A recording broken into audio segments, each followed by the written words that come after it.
What's going on, everybody? Welcome back for the 27th episode of the Fresh in the Feed podcast. My name is Matt. His name is Luke. We got Matt with us again this week, and we're refreshing your feed so you don't have to. John Cena. Matthew Storino's like teleporter. There's the berries, not people. Let's go! Luke, my bro, it's been time. Like serious time. Serious time, I know. Like over a year, maybe even almost two.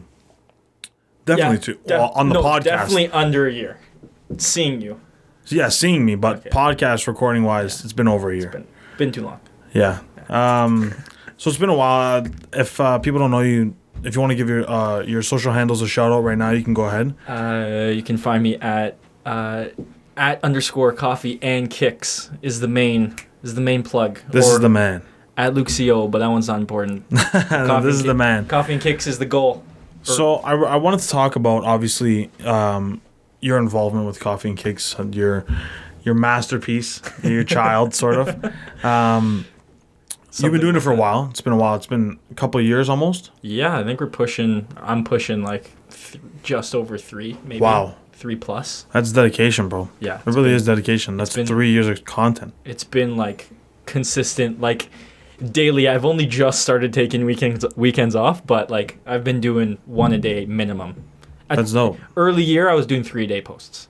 Yeah, I remember you told It's me. insane. Yeah, I remember Way you did too tell much. me. So for those of you who don't know, Coffee and Kicks is sort of like a collab with like everything that's great about coffee and the new hype kicks and kicks that just look good, not so much just always hype, like sort of like a big mashup of both genres of coffee and kicks, obviously. Yeah, it's just mainly it's just a big mashup of all the stuff I love. Ending through high school, going into university. I'm at OCAD for industrial design. I've been super obsessed with sneaker design and fashion and a lot of streetwear and a lot of this stuff. And sneakers, coming from a design background, product design specifically, was like the perfect meld of like everything I love. Yeah. Super bright colors, really crazy new techniques, a lot of different materials. There's a functionality aspect to it. So it was like kind of the perfect storm of things I like. And then on top of that, you have like some sort of collectability and just rarity. So like it was hard for me not to get gravitate towards it. But yeah, so that was pretty much what I obsessed over for a couple of years. Yeah, I wanted to. So like coffee, right? Obviously, whole other beast. Yeah, I want to know like what. Obviously inspired you. I know you're a coffee drinker. Obviously, how could you not be? But what like inspires you like most about just like coffee in general, like wanting to document like, okay, this is something that's interesting, obviously. Yeah. And I do it so often. Yeah. I believe that like what else sort of like pushes you towards that type of content? It's honestly just piggybacking off the sneaker obsession. Going in first year, one of my favorite. I'm a very social person, but I also like to be by myself. And I like to just be in really active spaces where I can do my thing, but like also just I can see a bunch of stuff going on. So that pretty much turned into me going to university, going to class, and instantly just the second I could leave, going to a coffee shop, sitting there for like 7 hours. That was mainly because I really loved interior design. I loved spaces. I loved just observing like environments in the city, and obviously being suburban, being in the city, like what a better place to just like waste your entire day, like get shit done and just enjoy your time by yourself. And that kind of evolved and spiraled, and it was just like I was wearing really cool shoes that I really liked. I was super invested in like the clothes I was wearing just because it was the stuff I loved or something that I was trying to get forever, and I finally got it. And I was in these coffee shops that I loved and I was super, super interested by, and I was just taking these photos. And then, I feel like that's why that's what makes the content so genuine. I feel like the success that's like rooted from there that you've seen, I think it's more because of you were doing this. This isn't just something you picked up and did, right? This is something that you were doing. I was doing actively, and somebody was like, you should put these somewhere. Yeah. I had a folder of them, and a buddy I actually didn't even start the page. Shout out to @Coach Bass, who is the real OG of Coffee and Kicks, but he made the page and was like, hey dude, I got this cool idea. Like, I know you're a big sneaker guy. You're in the city. I see like you go to coffee shops. I've heard you mention it once or twice before. Yeah, And he yeah. was like, "You have any pictures of you with your shoes and like coffees?" And I was like, "I Like have every- like 100 like on That's ice, so dope, ready yeah. to go." And it was pretty much just like, I was like, "Hey, can I get the login?" Like, Yeah, can shit. I, When, like- when you see you're posting more than he is, right? oh Like, yeah. So I'm super OCD with just like how the way I like to format like a photo, and like even it's now become like how I run the social media and like the things I do, like all these tags and stuff like that. I was doing that way before, and I was just like super obsessive over it. And I was like, "Hey, Bass, can I like do it myself?" And he's like, "Yeah, sure." He's like, "I'm just doing this randomly for fun, like something interesting to do." And it just became like, he posted like 2 photos and I posted like 50 in the first week. Yeah, and holy shit. And I was just like, "Bass, I think I gotta take this over." And yeah. from So there like, it just became mine. so like, what sort of like, I know we've talked about it before, but I want to know like, kind of like what strategy you go into sort of with content creating and the way Yeah. you sort of post. I understand there's a sort of aesthetic that's involved with the entire page. Yeah. But like in terms of distribution and like actually posting, execution, you mean? Yeah, execution, not distribution. Are you more interested in like the creative aspect or like the innards of like how Both. Both. Okay. I understand sort of the creative aspect just from the way we were talking about it before. Yeah. But also both. Just to touch upon the creative aspect, it's just mainly being sort of design savvy, creative, and I sort of know how to frame a photo, composition. Obviously, I put probably way too much thought into what I'm wearing every day, which is a problem, but also it's a blessing and Yeah. a curse just because Yeah. like I feel good every day, but like walking through a wet grass, like a patch of wet grass, is like the most stressful thing in my head because I'm Yeah. like, I'm like wearing these crazy shoes, whatever. But I wear everything, so that's not it shouldn't be an issue. But yeah, it's just like taking a good photo, making sure things are lit properly and look pleasing, and things are laid out nicely, and it's like very intentional the way I do things. Is pretty much the most important thing. Like, you're only going to go so far with all of these Instagram tricks and hashtags and Yeah. and like reposts and getting on pages and stuff. You're only going so far if it looks good. Like if Yeah. you're doing whatever you're doing doesn't look good or is not appealing to people, there's only so much you can do to grow and make something Yeah, blow up. I can totally relate to that. Even with Yeah. there's a lot of things that are the same way, sort of. You can only do like so many things, like you were just saying. Like you can only do so many things that sort of get you to where you go. But Yeah. if the content is what's truly getting to that place, then Yeah. that's what's got to be. That's what's got to show up. right? Theoretically, you look at some of these crazy pages that blow up in weeks or months that are just like from starting a page to 1 million subscribers or followers or whatever social media you're using. At the end of the day, they just made good content and people liked it. They weren't doing hacks. They weren't doing tricks. They weren't doing, make sure I tag my 28 times every post. Like, they just Yeah. made good stuff that people liked. And that, at the end of the day, is the goal. But there are a lot of things that you can do to help yourself. A few just to name, I guess, if you guys want to know, like, the background of what I do. Things like tagging relevant pages, not only like the brands that I have, but pages that repost things. So like the vibe pages, or like if you know what Hidden NY is, or like what's on my feed, like pages like that where they're actively looking for content from creators in order to share. It's a huge thing. Those are really good because it just puts you in front of eyes.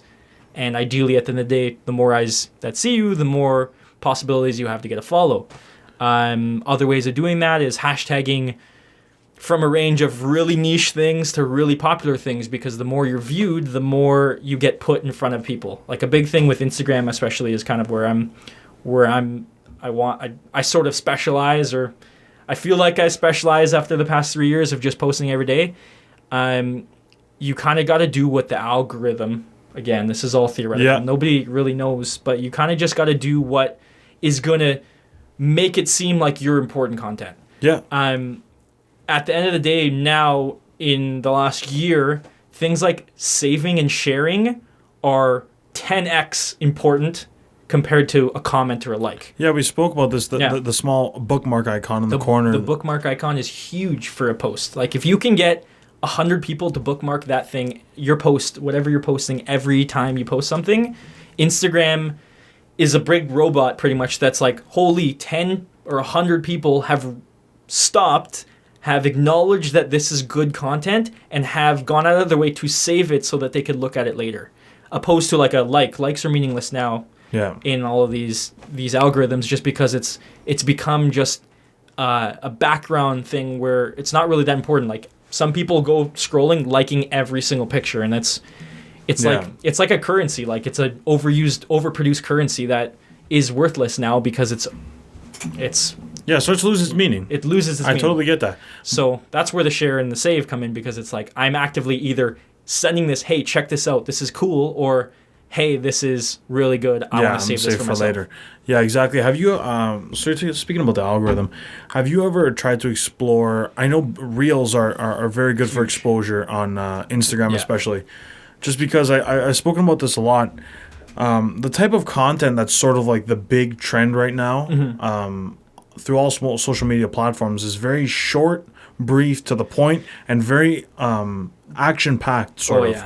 Right? Like, you don't want, like, 15 seconds, a 15-second video, especially with TikTok. That's what I wanted to bring up with you was, the aesthetic through Instagram is obviously what you built through Coffee and Kicks. But I feel like TikTok is another monster that if you attempted to conquer, it is a lot of work.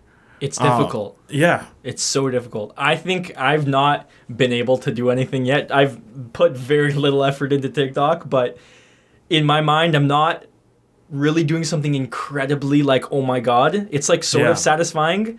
I'm not like a chick with a pretty face. Yeah. And I'm not showing a face at all. So like that's kind of where I see where like the people are exploding or in those categories. Like I'm doing sort of satisfying things or like really like somewhat interesting things, but it's not like, oh my God, look at this person like cutting up a piece of soap that I need to watch this for 12 hours. Yeah, like, I get that, but at the same time, sometimes even when you're watching TikTok, it's like sometimes it's really just random. It's like, bro, like most of the videos that I watch, like a lot of them get like 20 like the minimum that I see are like 20 something thousand likes. Yeah. Like 100,000 views, and then on top of that, there's like a gazillion that just get like 5 million likes. Yeah. Like 2 million likes, 5 million views, right? Like there's just so much interaction that like, because you're scrolling, like if you think about it, I use this example when we were talking about it on another episode. Let's say you watch TikToks for like 30 minutes. Yeah. Whatever, right? How many It was TikToks like 100, it was 150 or 120 different videos. Yeah. In that time. But just because it's quick content. Just ridiculously fast content. Shove it down your throat sort of stuff. Right? So, like, there's all this interaction. So, like, if you think about it, especially if it's working on Instagram, I feel like Instagram is, like, the narrowed version of TikTok, where, like, the content is more like you have to kind of get it. Yeah. Rather than TikTok, it just kind of, like, spews it at you. And you have 15 seconds. You like it or you don't. And just keep going. Just get it out of my face. You know what I mean? What do people like? Oh, this is good. Give it to more people. Yeah, just keep spewing it out, right? Like, I feel like that would show you a lot of success in a way, just because if it is on Instagram and people are liking it there, I feel like there's just so much more people, so many more people that like you have access to. It's just one of those beasts that I've like yet to just accept that I need to just get into. I've got so much going on, which is crazy, and I've just been so hesitant to be like, oh, am I really going to spend an extra 2 hours a day? Yeah, if you think about it, people like Charli D'Amelio and the influencers, they do interviews and they talk about like sort of like their content, like their analytics, the way they pull like what time of day and stuff like that. Insane. They don't most of them. I've seen a couple talk about it, but it's never really like, oh, I post this time of day. It's just I post 5 videos a day. Yeah, like that's what they do. Like they post like 5 a day. Imagine like. Obviously, like a lot of them is not just because once you build yourself as a brand, there's not really it's not you don't have to work at all, really. Especially if you're making a check, you get an editor instantly. Your life is instantly 50% easier. Send the videos off to the editor. They'll come back to you. You post them. That goes 5 a day. Not even sending them back to you. They're just they post them. Yeah, post. Yeah, they even post them too. Have you ever seen their like drafts or anything? If you've ever seen their like a screenshot of their pages, it's like their draft icon is like there's like 150 of them just sitting there, just waiting to go, just waiting, and it's just because like if you got a busy day, you just boom. Well, if you think about it, 12. Yeah, exactly. If you think about it, crazy. TikTok is what Vine could have been. Yeah. Vine was not ever, at least I remember, as it wasn't something that was like dance intensive. Like it wasn't always people dancing, right? It was more jokes. Memes, memes and like fake scenarios and jokes and like all that skits and stuff, stuff right? like that. That was only 6 seconds though. Yeah. I mean, you couldn't really. I know like, you couldn't really do a dance. You had to really hit it home right off the bat. Yeah, right. When So people that's hit what. it home. It was good. But Yeah. there were a Yeah, couple yeah. bangers on that. But still, that's you got to think about that, right? Like it's everything it could have been, Yeah. plus more. I mean, I guess I think it'd be impossible to say that they made TikTok without considering anything out of what Vine did. Oh or yeah, for sure. It's definitely based off some of that. boardroom, But, like, or give 'em a couple some more garage was like, we can do better than that. Oh yeah, for sure. I guarantee it. Or like even with like the backlash of how many people missed the app, or even like it's been how many years and people still mention that app. How did it go? How did it just disappear But like die, that? yeah. It's so insane. weird. It's How so many, weird. Go if you look at how many like views are on Yeah. like the Vine compilations and stuff on YouTube. It's just like it's insane. Yeah. Millions, it's just people- billions. Well, I'm telling you, that's why I go back and I think that's the content, right? Like that Yeah. is the 6 seconds, 10, 15 seconds, 10 seconds. People don't want more than that. The average attention span of somebody is what? I think it was like 8 seconds or 8 Something minutes. like that, 8 or yeah. 10 seconds or something like that. Yeah, just under 8 seconds or something like that. I literally typed it in just to like Fine. 1.1 million, 7 million, Oh 27 my million, God. 14 million, 27 million, 25 million. Like I literally just like Vine compilation on YouTube. Those are Yeah. just the first like 6 It's, videos. Yeah, it's I also believe it. just how aggressive, how many times I found myself just like watching one of those. Like, Yeah. you watch a video and like 2 videos later, it's just instantly on there, and it's Yeah. like, oh my god, okay, I'm sitting here for 32 minutes.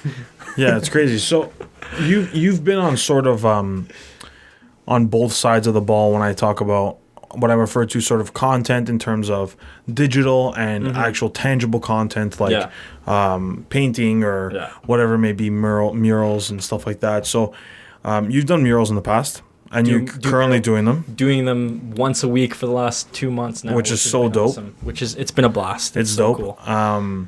So you've done them for different brands and companies and stuff like that. I want to Yeah. know sort of what's the process. Do you use? I saw that you used like an overhead projector or like a regular projector, and it's sort of Regular projector, overhead's probably not as not detailed. overhead, Yeah. fucking like You're doing the plastic the thing. thing. What the fuck is that called? What's that called? The Transparent one. What's it- transparencies. What are they called? That's though? an overhead projector. Yeah, an overhead projector. But what was that papers called? The are- old school The ones. papers Yeah. are called Oh, transparencies. those Really? are like Yeah, you print the black ink and it's on see-through paper. Yeah. Yeah. They're called And the teacher would, transparencies like, though. light, yeah. Teacher's got a whiteout marker on the, Yeah, on, like, yeah, Or the the Sharpie. colored Sharpie. markers and Yeah. stuff. Yeah, that was like Good times. That's old school. Yeah. That was Elementary school. we probably got the bare Yeah. end of that. Yeah, really. I remember learning math like that. Yeah, oh yeah. That was 100%. like Yeah, we Yeah, had sign graph, everything. Yeah, for sign sure. graph. Whoa, that was like I high was school. in grade 3. This is like Yeah, I was in Where's grade it going? No, I was 3 when like- I'm I struggling was doing using- like 5 plus Yeah, 5. No, over I was here. using Oh my them in like god. grade 7. I still struggle with We it. were using overheads in grade I know, 7. Same. Were you? Yeah. Yeah, I think It was probably like just before high school. We I stopped think using I them. think I remember like projectors. My elementary school completely skipped projectors, and just like the last week of grade 8, they're installing a smart board. We're like, what is this thing? Yeah. Smart boards were Smart boards. insane. Yeah. At the We're like, time, I want to bro, calibrate it. I want to calibrate it. That thing used to be like, holy shit, this is new technology. Like, This is This is insane. what's up, right? in my high school, there was only one math my teacher God. who would want to use it, and she loved it. She would just go Yeah. just go off. Oh on yeah, it. just tap them. Like I think Yeah. we had a math teacher. Do you have the Russian lady? Yeah. Gadaskaya? Oh, I didn't have her with you though, Oh yeah, but like but I did have her. Yeah. couldn't read a single word. Oh yeah, it's bad. Uncalibrated, she's giving. Yeah. She was giving. Just just whipping hard. Four is a line and a line right over here. Bottom right corner of the thing, it's up here. Oh my god! Yeah, I it's like, what are remember you just doing? being like, "Miss, can you please calibrate the freaking smartboard? I can't see anything. Yeah, it's bad. I already can't do anything in math now. I can't even And there's read. just shit. There's hieroglyphics everywhere. Literally, I know, It's like just- perfect storm for like a mess. holy shit. Yeah. It's- yeah. You do use projector. Yeah, projector. That was a bit of a tangent. What a yeah, but- what a what a tangent. But yeah, projector is pretty much just like, why wouldn't you? I'm not Yeah, I trying to feel like like- sit there and Yeah, like- and trace out of eye. Like if you use the two, like work smart, not hard. Yeah. Literally is the perfect way to put it. Not to out you like that, Yeah, but no, like, it's I'm- just logistically like it makes more sense, right? Like In terms of like execution and even making costs cut down. Like I mean, I want to make as much money as possible, but like you can't go into a job and be like, yeah, it's gonna be like $5K. Yeah. I'd be like, because I got to spend 3 weeks here. You okay, know? no, like Yeah. I want to do it in a day max. Like we're pushing to do 2.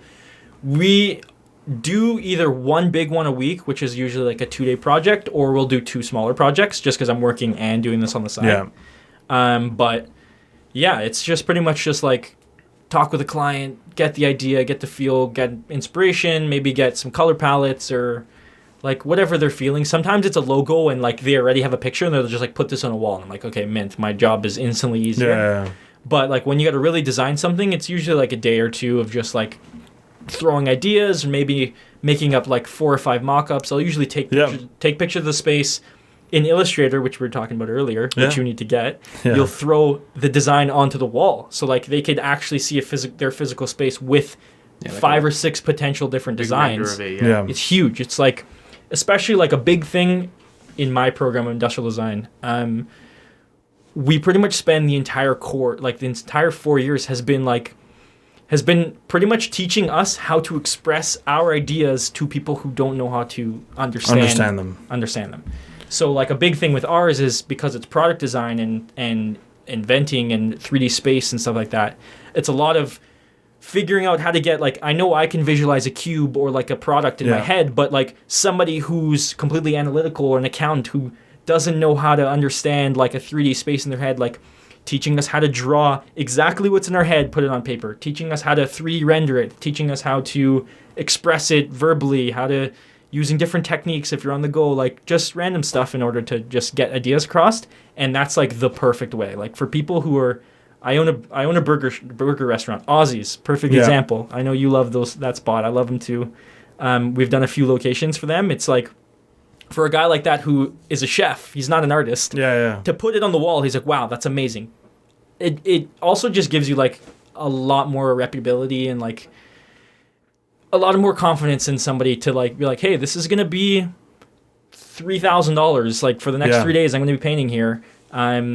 This is what we're paying, instead of here's a picture. I'm gonna put it on the wall and them to trust us and like have to put that on the line or put a deposit down. Like it's a lot. Yeah. That's a craft in itself, I think, rather than just being creative, sort of, right? Like that managing the whole job. like client to creative like relationship sort of is a craft in itself. It's just it's extremely hard because unless you actually have the ideas shown, like you have to get things down on paper before you can say this is what I want to do. You can't really describe to someone, this is what we're we're gonna do, but the whole thing is like really getting it up there and I mean, a big thing, like, there are a lot of artists that'll just be like, or a lot of people that'll just say, like, put something on the wall. I'm sort of person who, like, I want to make a plan first. Like, I'll sit on the wall and stare there for 7 hours then and just wasting my own time. I'm not going to charge for that time that I'm just staring at the wall. But to have a plan and have it put on the wall and figure out all the issues before I even start painting is such a breeze. Yeah. And just, like, I've learned that through...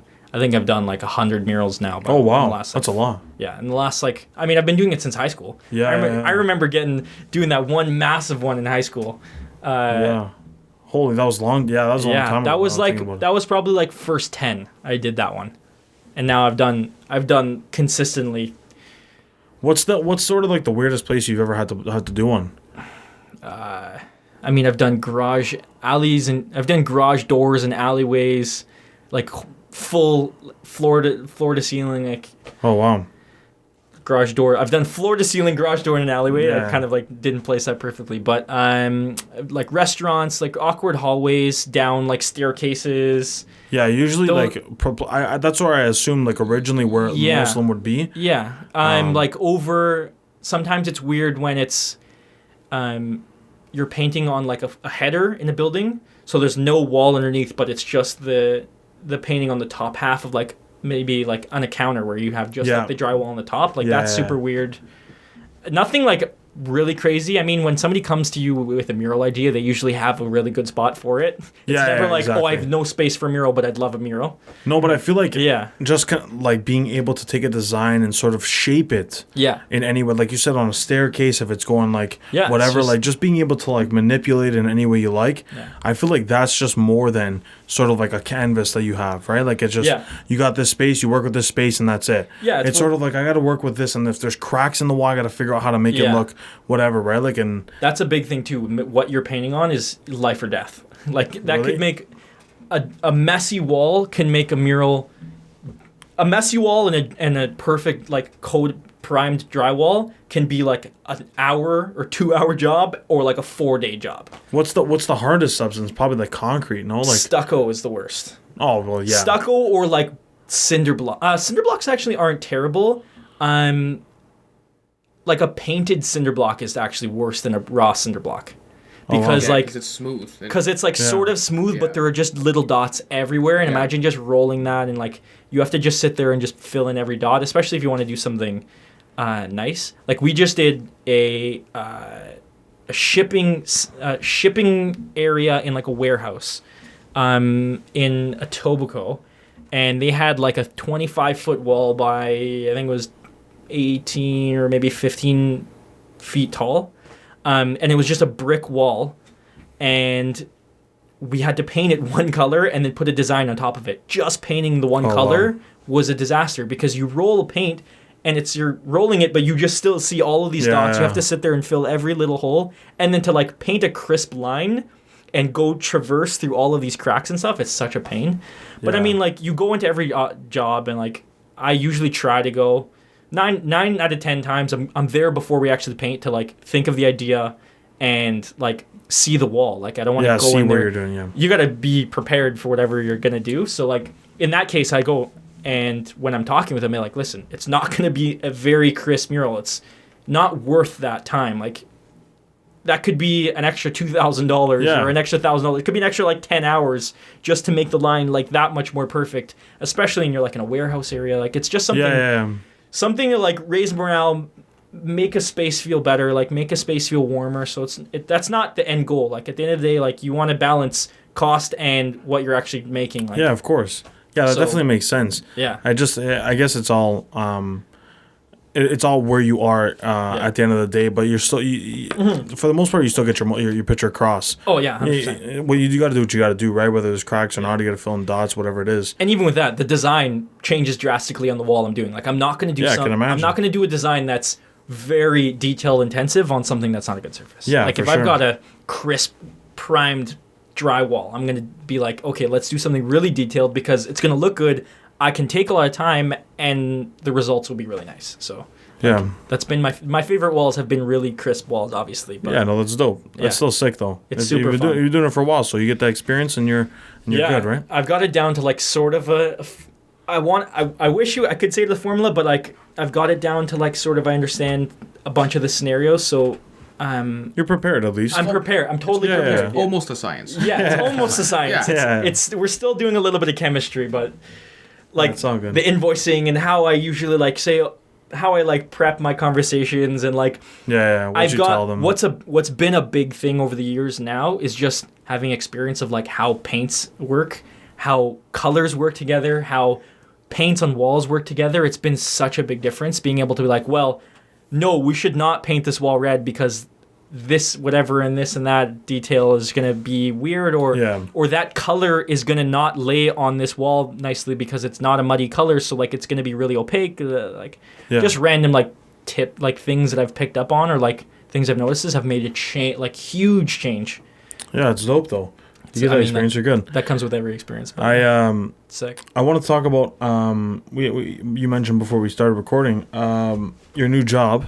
Hell yeah! It's super exciting. I'm super happy for you. It's fucking dope. Fun, yeah.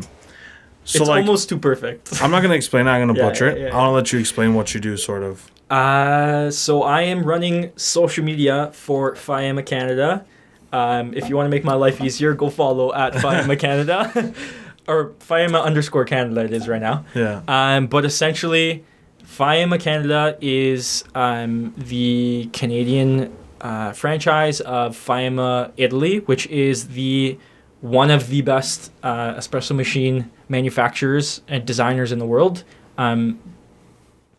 Reason being, they revolutionized the way espresso works, and they kind of figured out something that kind of changed espresso machines from like a pressure. Yeah. This is stuff that you would never really know, but I just find it super interesting, and I'm just super obsessed with coffee. And it just goes hand in hand with the stuff I love, but like they changed espresso machines from being like something where you needed manpower to something where you could flip a switch.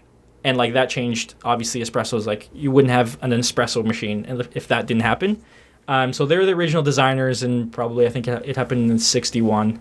And I work for the only franchise in Canada. Everywhere else in the world is run by the actual Milan company. But essentially, yeah, I do all of the social media for the Canadian franchise, and I'm doing all of their images. I'm doing all of their collaboration work. I'm touching upon their YouTube pages. I'm in all of their social media accounts. It's been a ton of fun just because like I'm so invested in coffee now. Yeah, it's a lot of coffee, a lot of content. I'm having like 17 espressos a day. It's insane. Like, just imagine. I don't know. I think it's just I'm full Italian, so I think it's in my blood. I think I can handle it. I've been able to handle it, but yeah, I'm super excited. It's a lot of fun. It's kind of just like my excuse to play with coffee all day, which is awesome because it's like sort of like it's one of my biggest passions, coffees and sneakers. So I'm around coffee machines all day, so I can make content for my page, Coffee and Kicks, while I'm working. So it's kind of like what I was gonna ask perfect. you. Sort of now that you've been sort of a coffee connoisseur, Yeah. Are you more of an espresso guy where you're sort of like you like the kick one time, or are you sort of like a latte, relax, chill back? Just to be more in depth, the difference would actually be like black coffee versus espresso based, because a latte is essentially an espresso with milk. Yeah. Pretty much. I actually love lattes. I love espressos. So those are kind of my two favorites. Or cortado, which is just like a half latte. It's just less amount of milk. It's a bit smaller. But I lean more towards the espresso side, but I love pour over coffee. And like, for you guys are nodding, but I don't think you guys know what pour over coffee is. I've heard it before. I just don't know exactly. Yeah. I have a French press. Oh, okay. That's a starting point. That's a starting point. Okay, he knows. I love coffee. He doesn't drink coffee. I've never drank a coffee in my life. I absolutely love coffee. You believe that? Come to my work. We have people all the time. You gotta I guarantee you I won't. No, you have to. You have to. You're gonna interview somebody who's obsessed with coffee. Like I'll drink it, but I won't drink it like in the future. I've tried. I said I haven't had it in my life, but I've tried it. Yeah, I know. I understand. Like I've never sat down and had a full coffee before. Is it like you just don't enjoy the taste, or you just don't want to have coffee? I don't like. Number one, to start, I'm not a big tea drinker. I'm not a big coffee drinker. I don't like hot beverages. Oh, okay. I'm not a hot beverage Cold guy. Coffee is a thing. Iced coffee. That's where I come. The taste. Chocolatos. You can do I'm not an ice cap guy. I'm not an affogato guy. Affogatos, literally. I'm not that type of guy. Wow. I really not. He has an experience. You know, to think this is one of my closest buddies. Wow, I feel betrayed right now. I'm telling you, bro. After a long day, coffee just hits different. Man, it's just that experience. Not even that. Waking up. After lunch, before lunch. How many coffees? It's actually aggressive. I'll literally have like 12 espressos a day.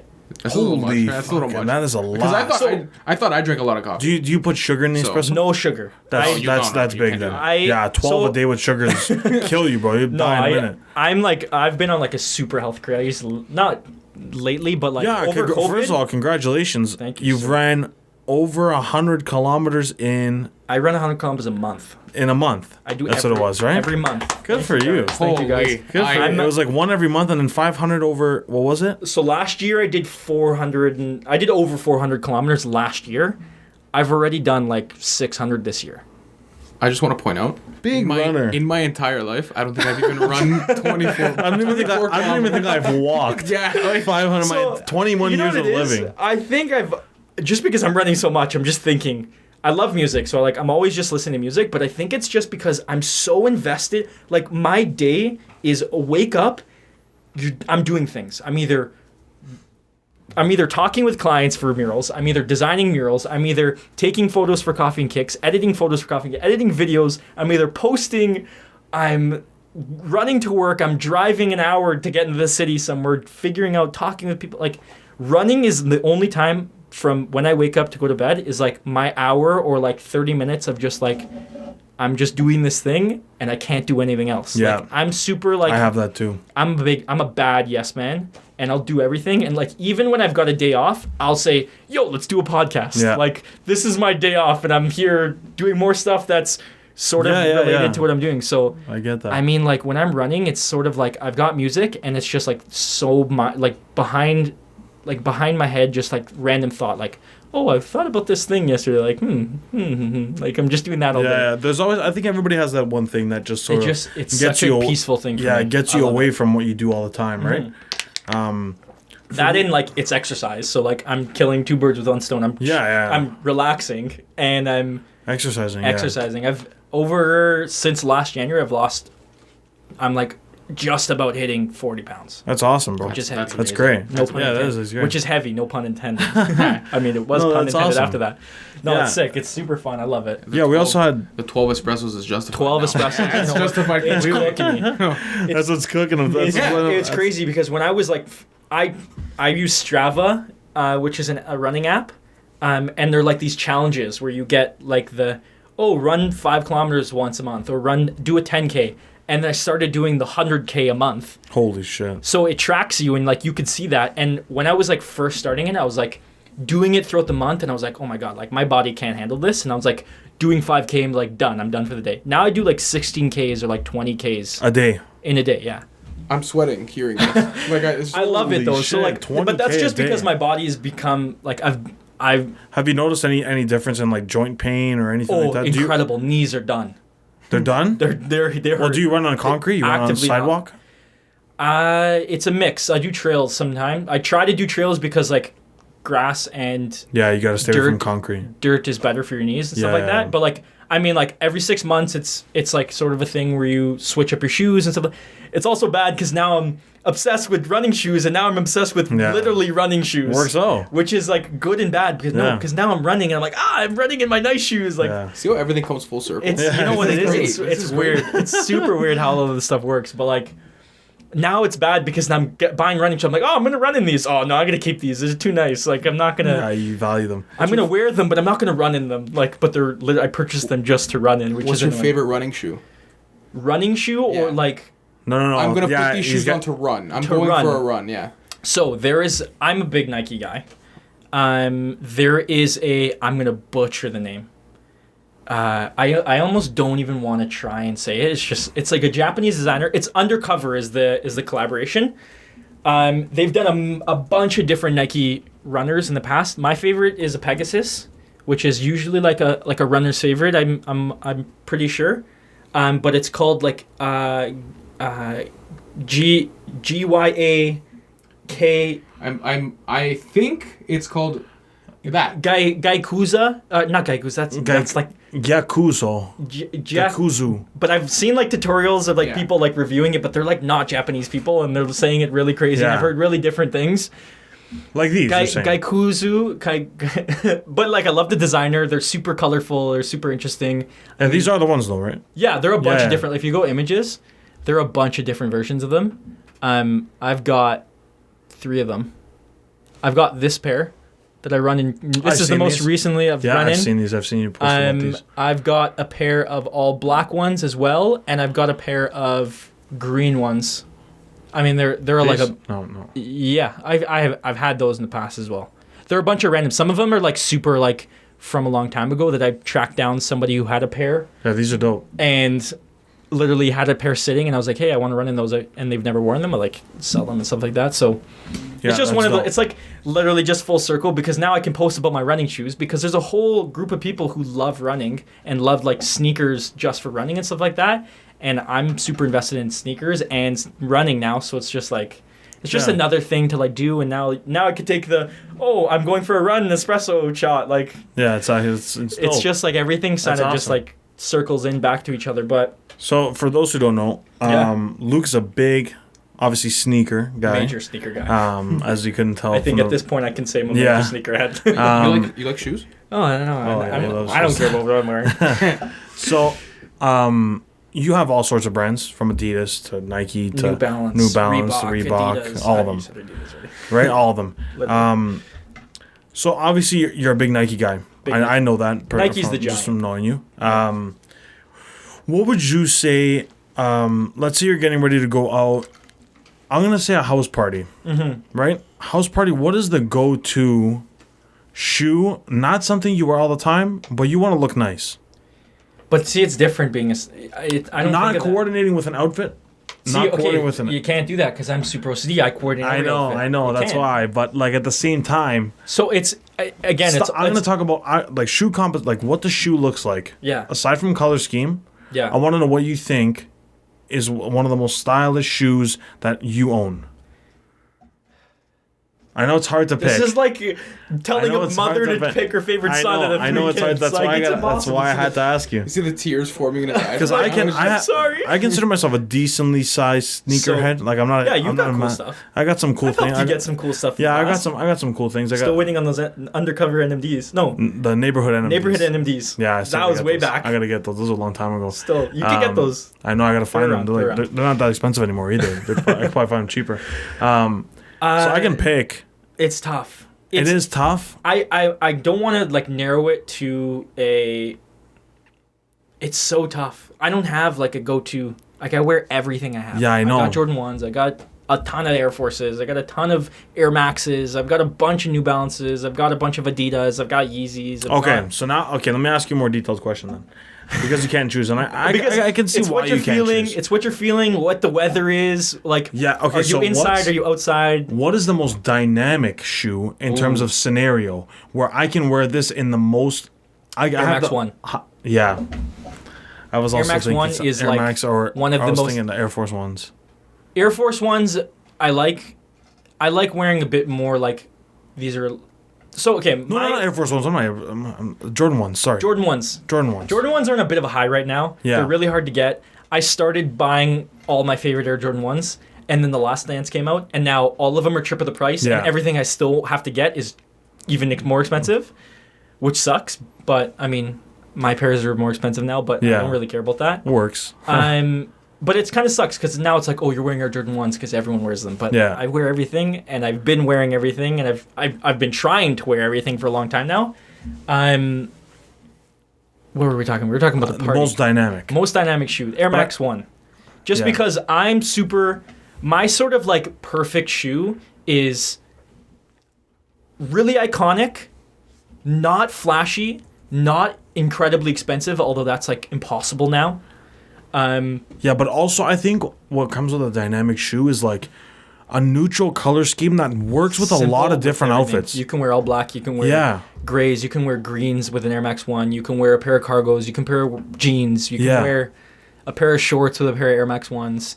And then like apart from that being the sneakerhead, an Air Max 1 is one of, if not one of the most important and iconic shoes ever. Yeah, for sure. Between like an Air Jordan 1 or an Air Max 1, like one of the biggest reasons why Nike is still a company and why Nike is still around is because the designer Tinker Hatfield, huge guy, more random sneaker knowledge, but he designed that shoe, and the people even hated them when they came out just because they were like, exposed air bubble, that's going to pop. Are you crazy? This is nonsense. Like sort of stuff like that. But now you think back now, it's like, oh, it's a no-brainer. Obviously, it wasn't that easy back then, but well, there was a time where I was very much interested in Adidas and Yeezy and obviously and over Nike, but I still do have like a decent collection of I do have to say Nike. Yeezys are the reason why I got into sneakers.